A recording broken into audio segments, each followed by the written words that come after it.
politics, business, sports, arts, music. Mike and Marty on the feed. Mike and Marty. Mike and Marty. Good morning, Bellows Falls, and welcome to the feed. We're going to talk about feeding today. Joke today. Yeah, sorry. It's always the pre-game joking. And David Groenewold, our chef David Groenewold, our guest today, is just giving us some pun education about the feed and a cooking show and cooking program. But welcome, David. We're going to start with Marty with some local events. Yeah, so I just wanted to remind everyone again that Classic Movie Wednesdays are back. This week it is Smokey and the Bandit. That is underwritten by those Hadley cats, which again I'm thinking is a Charlie Hunter relation. On the 18th, it's Grease. That's underwritten by Bill Stevens and Edward Jones. And then the 25th, it's Little Women, underwritten by the Village Booksellers. Tickets are $6. Triple Up is $5. It's cheap date night, people. And also related to the Opera House is they are looking for folks that want to advertise their business. So if you've been to the movie theater, you know they scroll the ads beforehand. And they're actually keeping the rates the same from what they did prior to COVID. So you can, if you want to get your ad, a little blurb of about your business, for 1 year it's $900, for 6 months it's $500, 3 months is $375, and if you just do an a la carte or a month to month, it's $150. But if you're a member of BIFTA, you can actually get the year for a lesser rate, and then some of the money will actually go to BIFTA and help fund BIFTA. So if you're interested, I mean, you get every demographic in the theater. You get there's multiple showings a week, so your business name is getting out there in probably the most efficient way you can around here without having a strong local newspaper. And then I just want to remind everybody that tomorrow night is the Bellows Falls area-wide plan that we talked about a little bit about last week. Elijah told us about it. It's at the Waypoint Center, and it's from 6:30 to 8 p.m. So if you're interested in seeing how, or you have thoughts or ideas on how the community should move forward with developing the railroad area and the mill area, then make sure you come to that meeting. That's great. Well, thank you, Marty. Chef David, welcome. Well, Marty, thank you so much for having me. Let me introduce myself. I'm David Groenewold. I'm the chef instructor at the River Valley Technical Center in Springfield, Vermont. I've been there, this will be my 17th year now. I've had a wonderful experience instructing students throughout that time in the art of baking and pastry and hot foods, as well as dining room management, table service, and food safety. Great. So we cover the whole gamut of what it's like to work in a food service establishment.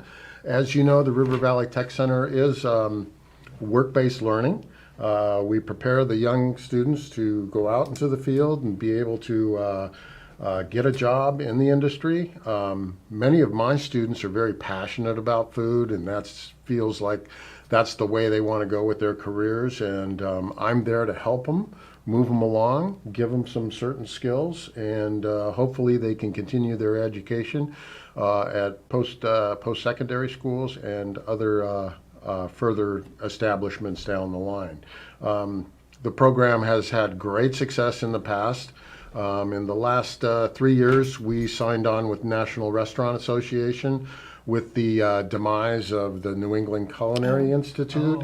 Kind of left a lot of the tech ed culinary programs around the state in the lurch without a lot of guidance. So we signed on with National Restaurant Association and the New York State Restaurant Association, and we're kind of combined with them right now, and it's been just a wonderful relationship. There's 4 or 5 schools in the state of Vermont that are also doing that, and that provides opportunity for the students as far as competitions are concerned, scholarships are concerned. They also have many different work-study programs where students can get into different schools and things like that. So it's really been a great relationship, and I look forward to this year again for the students to compete and do well. So that's kind of the way the program works right now. I'm looking forward to the first part of September. The students are going to be learning and taking ServSafe. And ServSafe is a sanctioned food safety course that the students get an industry-recognized credential. Oh, nice. Oh, nice. So it's something they can have in their hand when they go on a job interview, and they're saying, wow, you know, that I already have been exposed to the dangers of food safety and the huge responsibility of serving safe food and handling food and understanding the flow to make sure that the food that you're serving the public is safe for consumption. So that's just one credential. The ProStart folks with the National Restaurant Association also give us certifications that the students can use once they graduate from high school. They have the option of either going to more culinary schools, and I have to tell you folks right now that culinary industry is really hurting because of the pandemic, and so it's getting more and more difficult to find people that are interested in going into the industry. So whenever you have a scarcity, you have tremendous opportunity. Yeah. So there's a lot of super opportunities in the food service industry right now. And a lot of people think about a food service career, oh, I'm cooking behind the line, I'm flipping burgers or making pizzas or something like that. But everything is really connected to food safety. I mean, video production can be connected to food safety. Inventory control is connected to food safety. Inventory and costing, food and beverage management.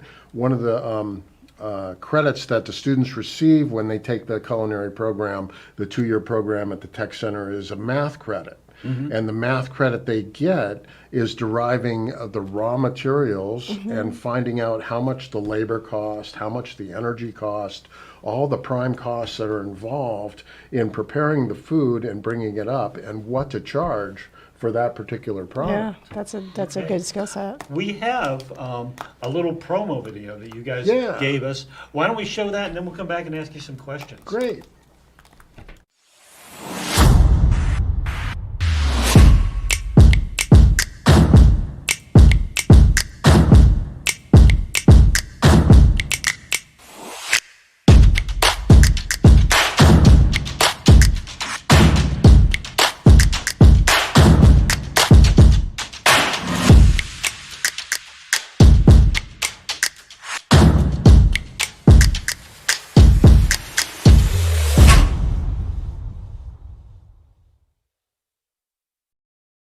Well, that looks fascinating. You have a huge kitchen. I guess I didn't realize you had that.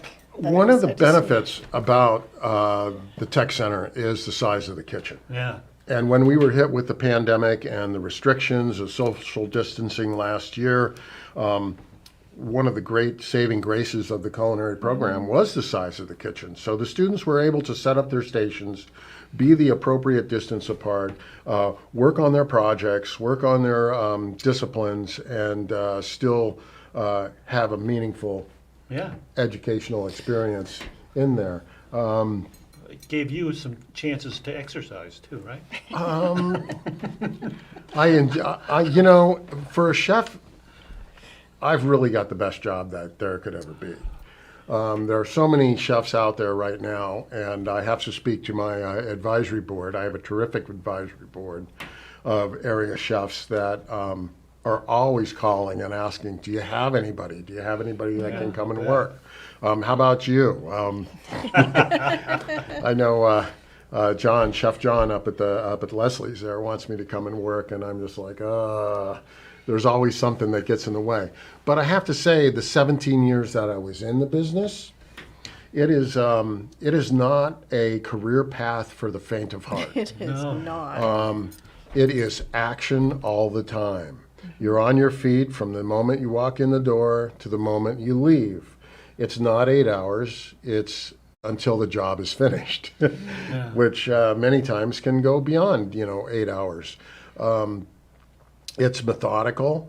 You have to perform different functions throughout the day, and you practice your trade. You practice preparing starches. You practice preparing proteins. You practice washing fruits and vegetables and making sure they're safe. So that's the industry. When you walk out the door, at the end of the shift, you think to yourself, oh my gosh, I can't believe I did that. There's not a lot of people on the planet that can do it. And you have to be a certain type of person that can go in and work in an independent farm-to-table type kitchen and put in those hours and that type of labor. Now, because of our society and the way things are going, less and less young people actually want to go into that, and they find out how much work it is, and they're going like, oh my gosh, I'm not sure I want to do this for a career. So that has affected our food supply. It has affected the industry to the point where we have more value-added establishments that are franchises. And franchises would be something like the Golden Corral or Dunkin' Donuts or McDonald's, fast food type things where the food's already prepared. And there's not a lot of skill set involved to dropping the French fries into a fat vat and then listening for the ding and then pulling them up and making that happen. While that is food service, that's really not culinary arts or cooking. So I think as our society progresses on, we're going to see more and more of a divide as far as value-added foods that are already prepared and cooked somewhere else and farm-to-table foods. And one of the great things that I've been so blessed with teaching here in the Valley is the tremendous produce in the farms and the things that come out of come off the fields. Especially coming up here now in September, the students just get all kinds of things to work with and practice on. I have partners, Pete's Farm Stand, John and Teresa do a great job keeping me supplied with, not the perfect looking foods, but definitely the seconds that can keep the kids busy and cooking and practicing. Would you say that's something that's true for Vermont or true in general in the country now? Because I think there's actually more and more farm to table, and maybe it's a niche industry, and I know what you're saying. I mean, if you go to cities, it's going to be value added, but I see around here, I think most of the restaurants are sort of a farm to table, more small scale in industries, and then also with COVID and the Everybody Eats programs and all those, there's a lot of local produce that has come out of the, like, I don't know where it was before, but like Northwind Farm and High Meadow Farm and Pete's Stand, all these places are really producing some great stuff. Oh, it's always fabulous. Even the orchards and the berry farms and things like that, it's terrific. I want to give a shout out to the guys at Food Connects as well. They're doing a great job with the local produce, keeping it local, which is just really what it's all about. We read a lot of articles many times where our organic produce will be put on a truck and shipped to New York, and then it goes to New York, and then guess what? It goes back up to Vermont to be in the thing. So I believe it. Those folks have really done a lot of things with logistics and enabled the fresh food to get to our people. One of the problems now is that our growing season ends, mid-December, and we tumble into July or January and February and March, and we're at the whim of logistics and trucking. And with the pandemic right now, there's a huge problem with logistics and supply chain, and we see the prices going up in the grocery stores, and it's very concerning for the program. but because of what we're talking about with our area farms, the kids have a lot of things to Nice. to work on. So and what play with. age groups, where do people, when do kids start in your program? Like what age groups do you encourage them to start thinking about coming in and seeing you? You know, the typical student will start as a sophomore, or they'll take an introduction class in high school, and Springfield is usually the class that has the introduction class. It's hard to get Bellows Falls and Green Mountain, and well, now Ludlow is part of Green Mountain, and it's hard for those students to show up and just take a 40-minute class. Yeah. But by taking the 40-minute class, they get exposed to the kitchen, they see what it's all about, and they really get hooked and want to even endeavor more into that beautiful facility. So the regular student will sign on as a junior, and then they get 3 elective credits for the first year being a junior. And then they'll finish up the final year as a senior, and then they'll get 2 elective credits and a math credit. Wow. So those are the credits that they get for taking that program. Now, I have to advise many of the students that are in high school, their freshman and sophomore years, they need to take as many as their required classes as Yeah, possible. because you Yeah. don't want to Because put that that's- stuff off. So many kids are really want to take the program, but find out they don't have their credits and they haven't taken enough of the required credits in order to fit that into their block scheduling. So they're kind of denied Yeah. systematically with the way our education is structured.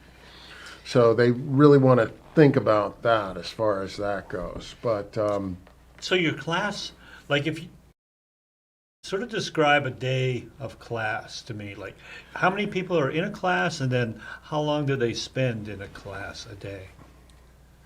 well, That's a tough question, Marty, it's kind of interesting because it's split up into 2 different classes. I have an AM class that starts around 7:45 and goes till 9:45 for 2 hours. And then the introduction class comes in for 40 minutes. And then I have an afternoon session, which starts around 11:30 and goes to like 1:30. Okay? So the way it's structured is the kids that come in the morning will come in and take raw materials, and they'll work on mise en place. Mise en place is what we talk about as far as dicing onions or washing lettuce or making hamburgers or fabricating chickens, getting everything ready to go so it's ready to cook. Oh, okay. We talked about value-added cooking. So basically your mise en place and the students in the morning are doing your value-added cooking and getting everything ready to cook. Then in the afternoon, the next session comes in, and they step right onto the hotline. Our restaurant fills up with maybe 50, 60 people within a couple of minutes. And you have the students that are waiting on the tables and the students that are cooking behind the line. Oh, this is cool. They make up the menu, they cost the menu. It's a whole big, huge production. I just really like it. Our clientele is the older senior folks. Of course, none of this happened last year. Yeah. Yeah. And they really just were disappointed in that. But one of the things I pride myself in is that this particular educational program gets the adolescents talking to the senior citizens. Yeah. So there is some talking there, some convergence, and some discussions as far as that goes. They're serving them, they're communicating, they're working on their interpersonal skills, and in this day and age with technology and the way things are going, we have less and less of that, Well, and I that's think for we're really Especially across the generations. Yeah. Yeah. Across the Generational generations, that's cross. pretty cool. Yeah, so we're really trying to make that happen. So the restaurant is fabulous. We lunches start. I think we just run a flat rate of about $8. This year, no doubt, it's probably going to go up because of Materials and stuff. materials and such. And to be honest with you, I don't know what the the guidance is going to be from our I government don't think officials. anybody does right now. So we'll see what happens, but I'm very hopeful. We're very hoping that that the restaurant can be open again because the kids really enjoy So- making that type of thing. So the kids that do the morning, that do the mise en place, and then the kids that serve, do then the classes switch so that everybody gets Or is it exposed like to? juniors and then seniors? Oh, It used to be that way, Mike, Martha. It used to be where I had the juniors in the morning and the seniors in the afternoon. But in order to accommodate the students' schedules, they can take either the afternoon or the morning. But the sticker is they have they take the morning and the afternoon. In order to get the Yeah. credit. In order to get the Right. full Right. concept of the program, because the morning is a skill set as far as chef's knife working with mixers, working with slicers, experiencing the hotline, figuring out how steam tables work, cooking methods, all the production that goes on behind the scenes. While the afternoon is food costing, menu development, waiting on tables, communications, and then you have the whole liaison or the bringing together of the back of the house to the front of the house with the students cooking behind the line, making the meals, and then having them served by the students Yeah, as well. sounds great. I'm just curious, and this is just my own curiosity. So earlier you mentioned that there is definitely, the restaurant industry is definitely hurting right now for competent or even warm bodies in some cases, but definitely competent help. Is there within your program, and this might not fit within the, is there a place for any type of like job retraining, like folks that aren't in high school now but want to learn a skill? Is there any component there at the credit union? Listen to me. I knew I was going to make technical that college. faux pas. I knew I was going to make that faux pas. I knew I was at the technical college. Is there any component to that? Like, say there's a workforce out there that maybe is looking for jobs, but they're not. They didn't go through a culinary program, or does that fall at like the college level? I think that many students that are in high school do find their way in food service. That's really how my career started. That was not a brilliant kid when I graduated, and we found out that this was a team environment. It was people that were all working together to achieve a common goal. So it didn't really matter if you had a strong background. You kind of you learned learned on as the you job. go. Yeah, 'cause you learned on the job. Okay. And that was just that's just fabulous because you see how the industry is very fast paced. It's really moving. You got to be with it. You got to be on spot. And as I mentioned earlier in the show, it takes a certain type of individual to really.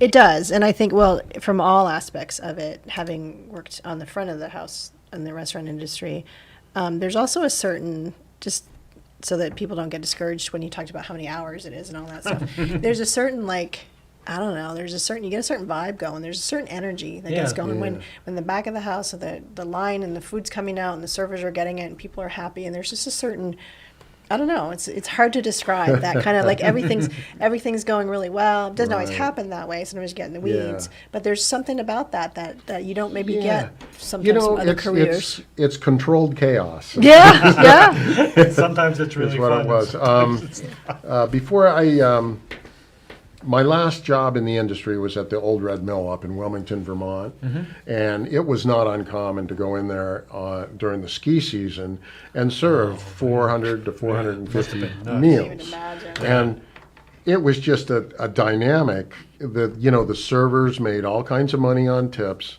It was very fast paced. Prime rib is good because you just cooked off the roast and you threw the thing on the slicer, and you'd serve anywhere from 100 to 125 dishes of prime rib on a night. And as you mentioned, Marty, just that excitement of being involved in an operation like that is just a thrill. It's a thrill. And at the end of the shift, when you walk out and you're going like, oh my gosh, that was like the craziest thing that I've done in a long time. And you do it day after day after day, and you start to find out the camaraderie that you build among your coworkers and the ability to work together is something that is really magical about the industry. It is, and I think, and I also think it's we have 1 minute. I also think it's a great, as far as like front of the house, I think it's a great life skill. Oh, it certainly is. It certainly is. Learning to deal with, like you were saying, Yeah. that having your students interact with older people, and just having students interact, and having to Yeah. talk to people, and having to. I think the service Yes. industry is just Yeah. total life skill. So yes, we've we're done probably it 30 again. seconds. We've run out of time. We've talked and talked, and we've run out of time. David, thank you Mike? for coming. Thank you. Is there any telephone numbers or anything you want us to? I think maybe You can Colin see them up throw on the that up. screen. The River Valley Technical Center in Springfield, Vermont. Beautiful facility, excellent instructors, super place to go and learn anything. If it's building trades, health careers, childhood development. There's just many, many programs. You can go on our website, rvtc.org, and it's all there. All right. Well, thank you. Thank you so much. And the other answer to one question was, I saw there were continuing ed credits for people. You can actually, there's certain colleges Okay. that recognize the program as for Yeah. continuing ed. Yeah. But we're out of time. Thank you again, David. All right. Thank you. And we'll see you Bellows Falls. That's the feed for this week.